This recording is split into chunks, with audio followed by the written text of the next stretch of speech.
So I came up with the idea of, well, everybody calls it sustainable, secure food. Well, I just call it honest food, food that you can bank on and be sure of. So we call that honest food is at the center, and it's the integration of all these 6 major elements of the food system: ecological integrity, economy and food security, food quality and nutrition, biodiversity, culture and community, and of course, climate change. So the idea was grow a diversity of varieties of a crop in a variety of ways and places. And we call this the many eggs in many baskets.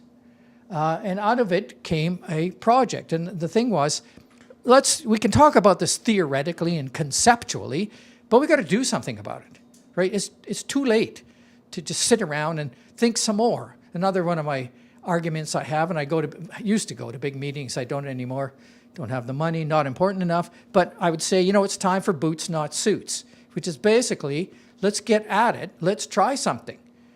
We can't sit around thinking about X, Y, or Z anymore. We got to get at it. So we thought, well, let's do something really simple.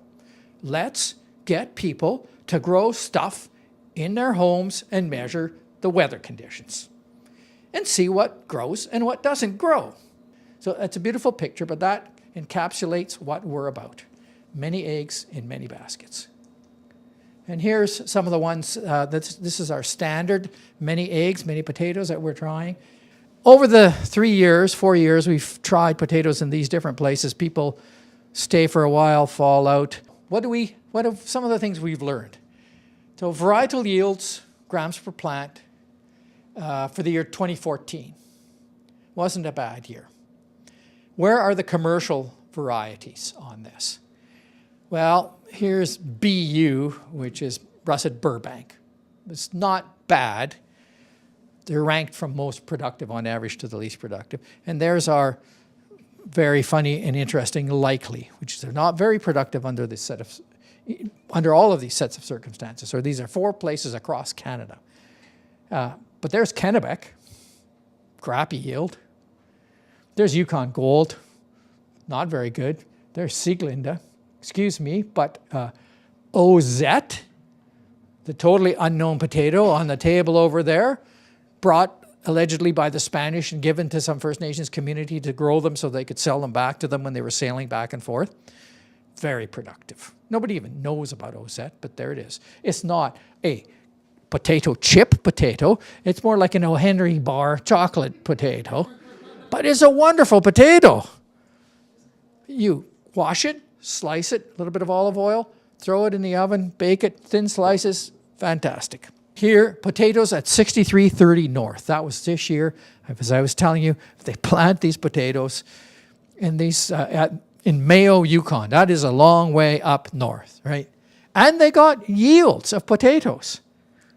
So here's their yield of potatoes, and this is for 15 plants, but I mean, they got 10 kilograms of OZ potato in Mayo, Yukon. And the ground is freezing because it freezes really fast, like in late September up there. But anyway, there was a long enough season to get a huge amount of potatoes from OZ, which we think of as a long season potato. There are others there, Chieftain, etc., and yields of it. Look at Likely. This is the other one. This cold, tolerant British Columbia potato seems to like it in the Yukon. So what's happened now is these people who've been with us for now, some for 4 years, they want to run little experiments. They said, okay, I know what grows better, what worse under conditions, but I want to try some agronomic experiments. So they're doing this just of their own volition, exactly what the point of the project was, to get people to experiment and try different ways. So this guy says, I'll plant them at different times and see how the yields vary. Heritage variety Corne de Mouton, it seems kind of generally the later you plant, the better yields you get, because this is early planting, late planting. Irish Cobbler, doesn't matter. Mrs. Murdley, it's the reverse. The earlier you plant, the better your yields you are. And OZ Nootka doesn't care because it just grows like a weed. What's going to happen is we're going to rewrite the book on potatoes, maybe, I don't know. if I ever have time. I'll need to retire so I can do this. And we'll continue this along, because a lot of that information isn't in this book, although this is a very good book. By getting the potatoes into the hands of people all over British Columbia and all over Canada, in fact, getting people to do this around the world, if we could get interest in it, we'll create a database, we'll get communities selecting for their own potatoes, and they will be adapting to the climate change conditions that are happening in their own community and providing their own food. No longer dependent on agribusiness, on it coming from somewhere else where you don't know whether what the price is, whether the potatoes are any good, whether they're poisonous or not, anything. This is where we need to go back to the space for time experiment to get people in their own communities to adapt. We looked at the issue, we said, nobody's doing it. Let's just try something. Stop talking about it. Stop the suit business of going to meetings. Boots. Let's get the boots on, the shovels out, and do it. And all this amazing stuff is coming. This spider web is growing like you can't believe.